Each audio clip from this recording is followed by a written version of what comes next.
Ka thënë një të vërtet të hidhur, një të vërtet tragjike për popullin shqiptar, i cili vazhdon të ngelet sklav i komunistëve të Beogradit, të importuar në Shqipëri që nga viti 1941 dhe sot e kësaj dite, janë ata, krysht e tyre, ideologët e tyre, spionët e tyre, agentët e tyre që komandojnë dhe që qeverisin sot Shqipërinë.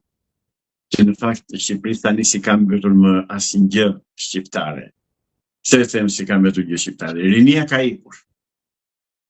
Dhe nuk është puna se iku dhe ndaloi se ikuri. Rinia po vazhdon të iki. Vazhdon të iki për arsye sepse rinia po përjashtohet nga çdo lloj mundësie për të punësuar këtu në Shqipëri. Një. E dyta, marrim rinin agrare të fshatrave. Fshatrave u është marrë prona, u është grabitur. Dhe kjo vjedhje e pronave është bërë në mënyrë sistematike nga krye hajduti shqiptar, krye hajduti hebrej që qeveris Shqipërinë, që quhet Edvin Kristaq Rama. Është qifut. Reformën fakt e bëri Berisha në 92-shin, po? Jo, nuk është reforma e keqja. E keqja qëndron gjetë. Do flasim dhe për reformën që mund ta ketë bërë Berisha, se nuk e di, por e keqja më e madhe është që krye hajduti Edvin Rama para 2 vjetësh mori në pronësi në varësi direkte ASHK, në Agjencinë Shtetërore të Kadastrës. Dhe që ta dinë shqiptarët, se nuk a thot njeri, po do t'ua them se i kam marrë informacione dhe do t'i denoncoj siç më vijnë. Ka 2 vjet që drejtoresha e Agjencinë Shtetërore të Kadastrës nuk pranon që të shkojë kontrolli i lartë i shtetit. Kjo është gru shteti brenda shtetit. Gru shteti civil dhe administrat. Nuk pranon të kontrollojnë veprimet që ka bërë. Absolutisht fare. As njofton dhe publikon vendimet që ka lënë në të kaluarën para 2 vjetësh kontrolli i lartë i shtetit, as lejon që të vend të kontrollojnë. Kjo do të thotë, kanë marrë urdhër të prerë ajo ASHK-ja, Agjencia Shtetërore e Kadastrit, që të mos lejojë njeri të hyjë atë brenda. Nga kush e kanë marrë urdhrin? Nga krye hajduti. Kush është krye hajduti? Qifuti Edvin Kristaq Rama. Dhe shqiptarët flën.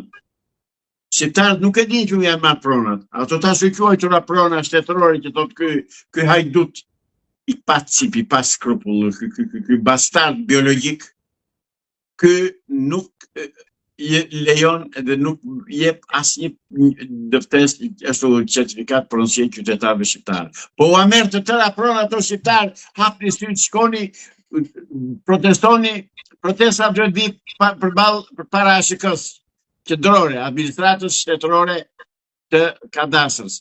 Dhe të vej të shikoj të kërkoj llogari pse nuk hyn kontrolli i lartë i shtetit atje dhe çfarë po bëhet me pronat e tyre. Po u vidhet prona, po u jepet hebrejve. Hapni syt, po u jepet qifutëve. Po kthehemi në Qifutistan. Avokat, jemi të tradhtuar. Ata një pjesë thirrjen për proteste kanë dëgjuar se janë prej 47 ditësh në shesh. Unë nuk do pushoj së thëni se denoncuari aferat korruptive, hajdute, grabitqare, do të thënë, po e them, po përdorat fjalën kolonialiste, jemi kthyer në koloni të qifutëve të Izraelit. Dhe qifutët e Izraelit do të kanë marrë pjesë shumë të mëdha toke në Shqipëri, që nga ajo Zvërneci, Karavasaja, edhe gjithë ulësirin e Myzeqes në Shqipëri. Nuk e thot njeri, po e kanë marrë, e kanë me letra. Dje më dërguan hartën të marrë nga Google-i, hartën ku kanë vendosur dhe flamujt e tyre qifutët në Shqipëri. Mos ka qenë ndonjë e bërë nga këto inteligjenca artificiale, avokat? Jo, zotëri, ato janë bërë sepse ata e kanë marrë. Dhe vetëm verifikojnë, dakord, të më përgënjëstrojnë mua, të thonë që s'është e vërtet. Unë atë dua, të mos jetë e vërtet, po shumë e vërtet. Fatkeqësisht. Dhe shqiptarët nuk dinë ç'po bëhet me pronat e tyre. Edhe ju, zotëri, që flisni tani në këtë moment me mua, nuk e dini, nuk merrni dot një certifikat pronësie për pronën tuaj. Dhe nuk mund të merrni asnjë lloj informacioni se çfarë po bëhet me tokat tuaja atje në fshat. Avokat, po ta them. Por Bashkimi Evropian theksoi para një 3 ditësh që ligji për zonat e mbrojtura duhet rishikohet. Mos është një lajm i mirë ky që edhe Sazani, edhe Zvërneci, e të tjera të ndalojnë apo ose të rikthehen në statusin e mëparshëm apo ajo që iku, nuk ka më efekt prapaveprues. Aty më rri. Është thënë që do, siç ka deklaruar dhe ky pllov i cirkut që qeverisë Shqipërinë, ky bastard që këtë se meriton ta quash pa. Ata në Marta Kosti atë, ata dhe komisionerin. Ky zotëri bën ligje sipas interesave të Izraelit. Ligji 21/2024 vërtet mund ta shfuqizojë ai, po duhet shfuqizuar dhe marrëveshjet që janë bërë mbi bazën e këtij ligji. Pra nuk mjafton ligji. Absolutisht, ligji letër është, ndërsa marrëveshjet janë hedhur në kadastër, marrëveshjet janë bërë, janë nënshkruar dhe Izraeli tani vjen t'i kërkon ato. Dhe ne ky bastard, ky super bastard që meriton çdo gjë që i thuash, e filloi duke na grabitur parat tona me atë pronarin e atij televizionit që quajnë atë 130 milion euro.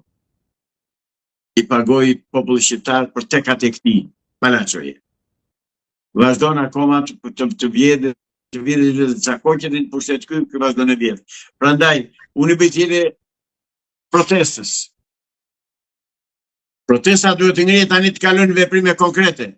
Jo më në lutje aman oram jep dorëheqje, por të ngrihet në kryengritje të përgjithshme, të ngrihet, të bllokohet, të paralizojë komplet këtë qeveri të ndyrë që po vjet shqiptarët e po i gravit për ditë, me një kështu propagandë të fëlliqur nga televizionet e tyre, Klane, Top Channel, që janë këto. Ata avokat nesër do mbledhin edhe do themelojnë zyrtarisht kuvendin kombëtar qytetar protesta në orën 12. Kush do ta bëj? Një grup nga ata të protestës është lajmëruar për ditën e shtunë në orën 12. Kush janë ata?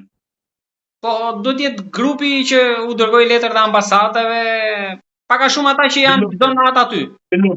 A kanë emër, a kanë adresa? Zyrtarisht nuk e di kush është avokat, sepse prej të diklojnë nesër. Nesër kur dalet zyrtarisht. Kërkoni të deklarojnë, ku do mblidhen, çfarë vendi? Tu te 15 Kaçi. E hotel Do Tirana. mblidhen te 15 Kaçi, te hotel Tirana. Sipas në orë 12. Po bazohem te njoftimi që kanë shpërndar ata në rrjetet sociale. Po, në orën 12 apo jo? Po. Do shkoj atje, ta dinë që tani ata, që e shikojnë kanalit. Do shkoj atje dhe do kërkoj të deklarohet kush nga ata ka qenë ose nuk ka qenë bashkëpunëtor me sigurimin e shtetit shqiptar. Kush nga ata ka punuar dhe ka bashkëpunuar me organizmat që futet për të shpërndara kudo në botë. Të tregojnë kush janë, cilët janë, biografinë e tyre secili. Se nuk do lejojmë të dalën na dera aty nga peçeria komunistëve shqiptarë, edhe spionët e tyre. Aktualisht sot më njoftuan që janë në parlament, janë 40 deputet me